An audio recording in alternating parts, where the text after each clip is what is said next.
सिल्लोड सोयगाव विधानसभा निवडणुकीच्या वेळेस मतदारांना धमकी दिल्याचं प्रकरण आमदार अब्दुल सत्तार, जिल्हाधिकारी दिलीप स्वामी यांच्यासह 3 अधिकाऱ्यांना सिल्लोड न्यायालयाची नोटीस, न्यायालयात हजर राहण्याचे आदेश. नाशिकच्या येवलेकरांचा पिण्याच्या पाण्याचा प्रश्न मिटला. मंत्री छगन भुजबळांच्या प्रयत्नांनी गंगासागर तलावाच्या पालखेड कालव्याला पिण्याच्या पाण्याचं रोटेशन. भंडाऱ्याच्या भिलेवाड्यात आयोजित कबड्डी स्पर्धेत खासदार प्रशांत पडोळे उतरले मैदानात. पडोळेंचा कबड्डी खेळतानाचा व्हिडिओ व्हायरल.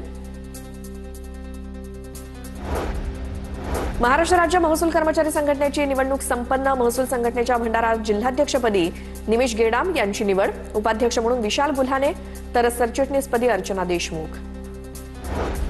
पुण्याच्या भोरमधील तरुण शेतकऱ्यांना फुलवली गुलाब आणि अष्टरच्या फुलांची बाग.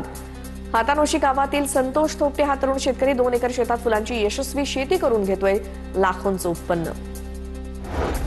वाशिम जिल्ह्यात मागेल त्याला सौर कृषी पंप योजनेला शेतकऱ्यांचा मोठा प्रतिसाद. आतापर्यंत 11,622 शेतकऱ्यांनी सौर कृषी पंपासाठी अर्ज केले. 6,524 शेतकरी अजूनही प्रतीक्षेत.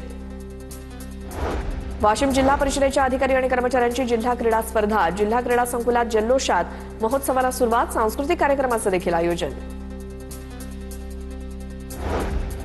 नाशिकच्या रामकुंडावर मौनी अमावस्येनिमित्तानं उत्तर भारतीयांची गर्दी. राज्यभरातील उत्तर भारतीय गोदा घाटावर स्नानासाठी दाखल. मौनी अमावस्येच्या दिवशी गंगेतच स्नान करून दानधर्म करण्याला महत्त्व.